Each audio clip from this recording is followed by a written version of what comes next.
You're watching the ninth episode of Inside Athletics brought to you by the IAAF. I'm your host, Ato Boldon. This is a special episode because we're right back where we started in episode number 1, the Anson Sports Complex in Miramar, Florida, which is where we are headquartered. And we're here because we are answering your video mail. That's right, episode 9 is completely dedicated to your questions. So without further ado, let's get to question number 1. Hi Atto, my name's Nikki and I'm from London, and I have a question about the 400 metre hurdles event. You recently spoke to Kevin Young and you were talking about the helter-skelter results in the event, and I'm just interested to know what you think are the factors for athletes who might do really well in the World Champs and then not do so well at the Olympics, or vice versa. Why do you think that is, really? Thank you for your question. Now, this is obviously a reference to episodes 4 and 5 when the 400 meter world record holder, Kevin Young, was our guest, and we were bringing up the fact that it's so topsy-turvy at the top of this event. In 2009, Karan Clement was the world champion. In 2011, Di Green was the world champion. And then in 2012, Felix Sanchez, who won his first Olympic title back in 2004, ended up being Olympic champion again. So I called up Kevin Young in preparation for this episode. And he said, it could be the coaching, that the coaching is not consistent. A couple of those guys in those ranks have left their coaches and gone other places. Karan Clement comes to mind.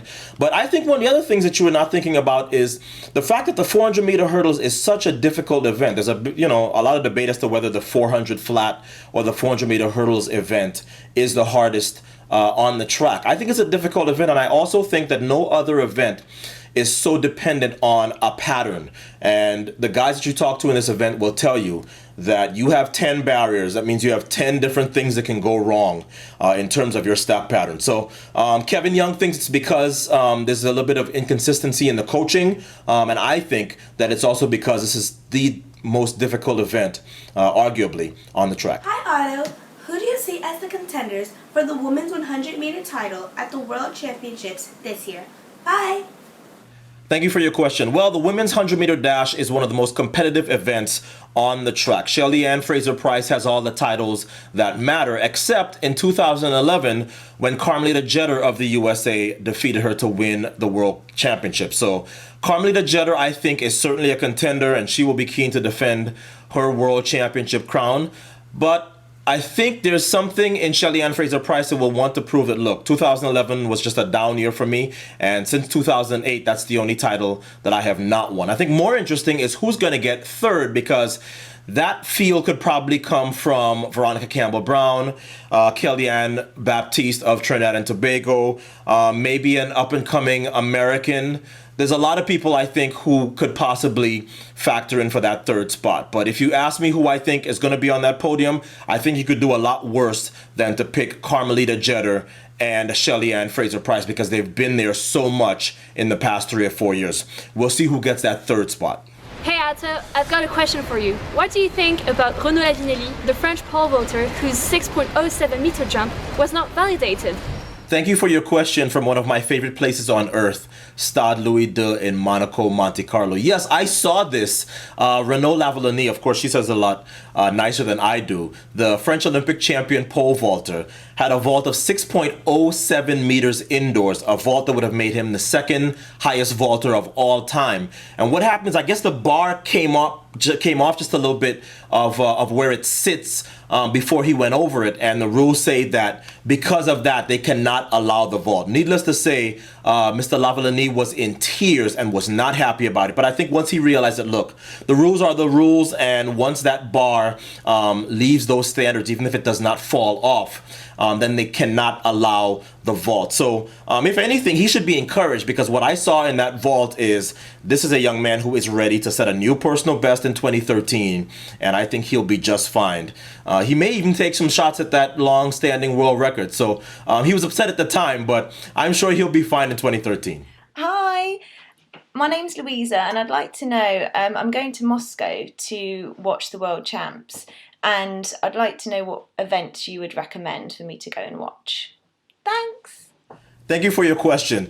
Your question is like asking me which is my favorite of my children. Obviously, I want to see all the events, but in terms of competitiveness, the events that are likely to have the best finishes, the most exciting finishes, I think, the women's 100 hurdles, the men's and women's 1500. I want to see the men's long and triple jump, and obviously Mo Farah in the men's 5 and 10K. But at the World Championships and the Olympic Games, the reality is you can't go wrong. Most of the events are going to be extremely competitive, and I hope you have a good time in Moscow. Hi, Ato.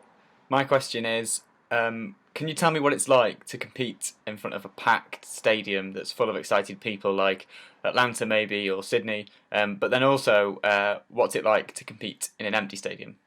Thank you. Thank you for your question. Well, every professional track and field athlete has dealt with this. If you're at the World Championships or the Olympic Games or Zurich or the Brussels Diamond League or anywhere in the Diamond League, chances are you're competing in front of a full house. But maybe there's a meet that you go to early in the season, and maybe it's the first or second edition of this meet, and it's not particularly well attended. Well, doesn't matter. You have to block out what your surroundings are. There's some meets where there's so few people in the stands that if somebody says something anywhere in the stands, you're probably going to hear them loud and clear. But here's the thing. If you're at a championship, that's one thing, but every meet is leading to something else. Maybe you're working on your start, you're working on your finish, you're seeing where you are fitness-wise. So all track athletes understand very clearly that whether it's a packed house or there are absolutely no people in the stands, focus on the distance or the event in front of you and get the job done. So for me, obviously you want to run in front of a packed house. You mentioned Atlanta. That was maybe my favorite atmosphere in terms of a stadium setting. The 100 was fantastic, not so fantastic for me, maybe a lot better for Donovan Bailey and Frankie Fredericks. But in that 200, when I came out there and it was just, amazing atmosphere because of Michael Johnson going for the double. That's one of my most cherished memories in life, forget sports. So it's always better to run in front of a packed house, but we understand very clearly that no matter how many people are in the stands, you better get the job done. Hi Atto, it's Lindsay from London. Given that athletes have to have quite a strict training regime, I was wondering whether athletes tend to think that that's a sacrifice, and also what you do to have fun.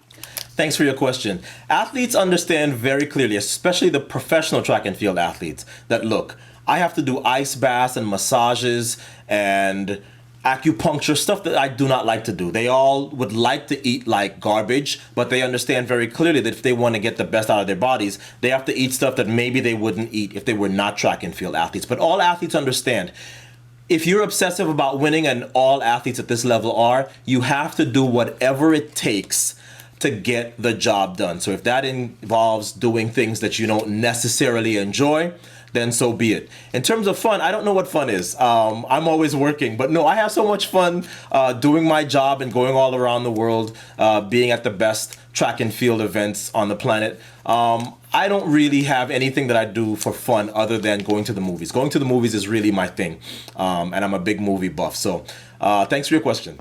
Hi Atto, I'm Raf and I'm 9, and I want to know how I can run faster if I'm tired. What a cute kid. Okay, so even at your age, if you think of your favorite track and field athlete, no matter who it is, chances are they do this when they run. They swing their arms and they get those hands all the way up, and that allows them to keep their stride open. So you too, when you get tired, as you said, you can try to swing your arms and get your hands up to eye level. I guarantee you that will help you run well and get you to where you're trying to go, even when you're fatigued. I am sure your parents will love the fact that I've given you that piece of advice. So folks, that brings us to the end of episode 9, our viewer mail episode. We certainly thank those of you who have contributed clips to this episode. If your clip did not make it in, don't let that discourage you. Continue to send in clips and we will try to get them in on a future episode. On your screen now is how you can reach us via Twitter, email, and on Facebook. And we're heading west, leaving the studio and getting back on the road. You know we enjoy bringing you the very best. We have 2 Olympic champions in our next 2 episodes, as we've had in every single interview that we've brought you. Everybody's been an Olympic champion. The next 2 are no exceptions. We're heading west, and we hope you have a very good week. We'll see you next time on Inside Athletics.